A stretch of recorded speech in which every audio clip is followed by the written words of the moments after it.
বন্ধুরা সবাই কেমন আছো? আশা করি সবাই ভালো আছো। তো আজকে আমি দেখো সকালটা শুরু করছি মাছ দিয়ে। আমাদের সবসময় কেটেই আনে মাছ, কিন্তু আবার না হবে। তো আজকে বৃহস্পতিবার, আজকে আবার ঘর বসে পুজো করতে হবে। তো ফুল টুল আমি তুলে নিয়েছি, আমার বাড়িতে ফুল গাছ আছে, তো সেগুলো একদিন শেয়ার করব তোমাদের সাথে। তো দেখো মাছটা আমি আপাতত কেটে নিয়ে, আর ভিডিওগুলো যারা দেখছো তারা কমেন্ট করে জানাবে তোমাদের ভিডিও কেমন লাগে। আর অবশ্য করে যারা নতুন দেখছো তারা আমার চ্যানেলটিকে সাবস্ক্রাইব করে নাও, সবার আগে দেখতে পাবে। দেখো মাছগুলো আদৌ কি আমি কাটতে পারবো না বুঝতে পারছি না। তো দেখো বন্ধুরা, আমি মাছগুলো সুন্দর করে ধুয়ে নুন হলুদ লাগিয়ে রেখে দিয়েছি। এটা হয়ে গেল। আর দেখো আমাদেরই নিচে ফুল গাছের সাথে কিছু শাক হয়েছে, তো সেগুলোকে তুলে এনে ভিজিয়ে রেখেছি। এবার আমি ঘরে একটু ঝাঁটপাট দিয়ে নিই, কাজ করে নিই, স্নান করে নিই, তারপর পুজো দেওয়ার সময় তখন আবার তোমাদের সাথে আসছি, ঠিক আছে? তো দেখতে থাকো, সাথে থাকো।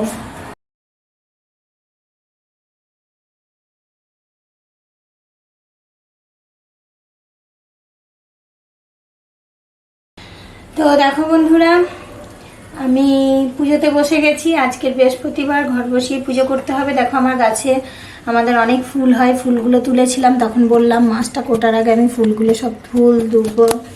আর আমি আম শাখা আর পানটা আমি কিনে এনেছি।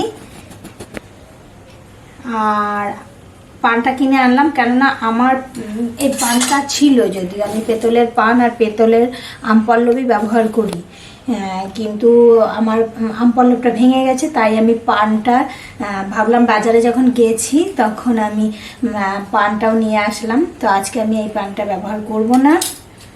আর কিনে এনেছি, সুপুরি ছিল না, আমার সুপুরি শেষ হয়ে গেছিলো।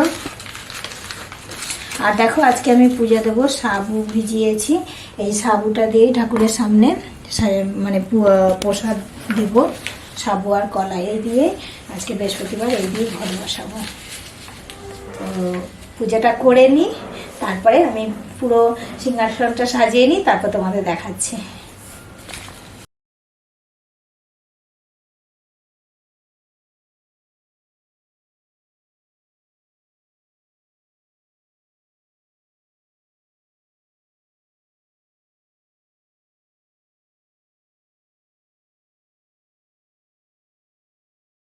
না কাহারও প্রতি আমি করিল সমর্থবাসী দুঃখ পায় নিজ কর্মদোষ। যাও তুমি ঋষিবর তিলক ভ্রমণে, ইহার বিধান আমি করিব যতনে। অতঃপর চিন্তি লক্ষ্মী নারায়ণে কয়, কৃত হরি দুঃখ কহ দয়াময়। হরি কয়ে শুনো সতী বচন, আমার মত্তধামে লক্ষ্মীবত করহ প্রচার। প্রতি বৃহস্পতিবারে মিলি যত এগণ, সন্ধ্যাকালে পুঁজি উঠা শুনিবে শ্রবণ। বাড়িবে ঐশ্বর্য তাহে তোমার কৃপায় দুঃখ কষ্ট। এখন আমার পূজা দেওয়া হয়ে গেছে, এখনো প্রসাদটা নামাইনি, কিন্তু তার মধ্যে ভাবলাম যতক্ষণ নামাতে দেরি আছে তো এই গাছ দুটোকে একটু ট্রিটমেন্ট করে দিই। গাছ দুটো আনা হয়েছে, এক সপ্তাহ হয়েছে। দেখো গাছ দুটো বালিতে দেওয়া হয়েছে। ওনারা বলেছিল যখন একটু আমাদের বাইরে হল রুমে রাখা হয়েছিল, তো সেখান থেকে না বাইরে থেকে খুব হাওয়া আসছিল, গরম হাওয়া। তো মনে হচ্ছিল গাছগুলো একটু লালচে লালচে হয়ে গেছে, তার জন্য কালকে থেকে নামিয়ে এই ঘরটা রাখা হয়েছে। আর এর জন্য বলেছিল যখন লাল হয়ে যাবে, ওরাই এই ওষুধটা দিয়েছিল যে কিছুটা এর দিয়ে জলে গুলে, ডিস্টিল ওয়াটার দিতে বলেছিল, জলে গুলে স্প্রে করে দিতে, তাহলে লাল ভাবটা কেটে যাবে। তো দেখা যাক কি হয়, একটু ট্রিটমেন্টটা করে দেখি যে কেমন হয়। তারপর যদি ঠিকঠাক হয়ে যায় তারপর আবার দেখাবো কেমন হচ্ছে, ভালো হচ্ছে কি লাল হয়ে যাচ্ছে, সেটাও তোমাদের সাথে শেয়ার করব। তো দেখা যায় কতটা দেবো এই পরিমাণটা জানা নেই। তো আমার হাজব্যান্ড আনতে গেছিলো, ওকে পরিমাণটা বলে দিয়েছিল, ও ভুলে গেছে। তো আমি আন্দাজ মতোই দিচ্ছি, দেখি কতটা দেওয়া যায়। তার আগে একটু বাড়িগুলোকে না জল দিয়ে রাখবো। ডিস্টিল ওয়াটারটাই আমি দিচ্ছি। এই গাছগুলোতে পরিষ্কার জলই দিতে হয়। এর আগেও আমার একটা ছিল, কিন্তু ওটা জলের মধ্যেই ছিল টবে। আর এখন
পুজো দেওয়ার পরে আমি আর কন্টিনিউ করতে পারিনি, কারণ আমার অনেকটা বেলা হয়ে গেছিলো আজকে। আর তারপর রান্না করতে করতে প্রায় 3টে বেজে গেছিলো। তো তারপর সব খেতে টেতে দিয়ে তারপর আমি চলে গেছিলাম জিমে। জিম থেকে এসে তোজো দেখছি ঘুমিয়ে গেছে কিছু না খেয়ে। তো তার জন্য তোজোকে এখন তুলবো। আর আমি এসে তারপরে ওর জন্য খাবার বানিয়েছি। দেখো ও এই খাবারই খায়, দুধ সুজি। খাবে কি দিয়ে সেটাও আমি দেখাচ্ছি, তোজোকেও নিয়ে আসছি। দেখো ঘুমিয়ে গেছিলো, ঘুম থেকে নিয়ে আসলাম, কেননা এখন খাইয়ে শোয়াবো যদি না ওঠে। তো ঘুমিয়ে গেছিলো। তো ওর মিস এসেছিলো, ও পড়াশোনা করেনি, তার জন্য ওকে বলেছি ফোন দেব না। আর একটু মারও খেয়েছে, তাই এখন খাইয়ে দেবো। কেউ ওর সাথে কথা বলবে না, কি আমি তো বলবোই না, শুধু খাওয়ানো দরকার, তাই একটু খাওয়াবো। আর এখন এই খাবারটা দেখো খেতে গিয়ে কত ঝামেলা করে। আর খাবে কি দিয়ে এত বড় ছেলে, দেখো এই দিয়ে খাবার খাবে, ঝিনুক চামচ এই দিয়ে খাবার খাবে। তারপরে আবার এইভাবে বসে বসে ওকে খাওয়াতে হবে। খাইয়ে ঘুম পড়ে এখন কান্নাকাটি করবে। তো তোমরা ভালো লাগলে অবশ্যই আমার ভিডিওটিকে লাইক করবে আর কমেন্ট করবে, আর পাশে থাকা বেল আইকনটি ক্লিক করবে। সবার আগে আমি প্রথম যে ভিডিওটা ছাড়বো নোটিফিকেশান তোমাদের কাছে পৌঁছে যাবে। আবার দেখা হবে সামনের সকাল হলে আবার নতুন একটা ব্লগ নিয়ে তোমাদের সামনে হাজির হব। তো রোজ রাত, কালকেও রাত্রেই শেষ করেছি, আজকেও মনে হচ্ছে রাত্রেই শেষ হচ্ছে। তো আজকে রাত না, এই বেশি বাজে না, 7টার মতো বাজে। তো আজকে এখানেই শেষ করছি। তোমরা সবাই ভালো থেকো, সুস্থ থেকো। আর যারা নতুন আমার ভিডিওটি এখন দেখছো, তারা অবশ্য করেই আমার চ্যানেলটি সাবস্ক্রাইব করে নিও।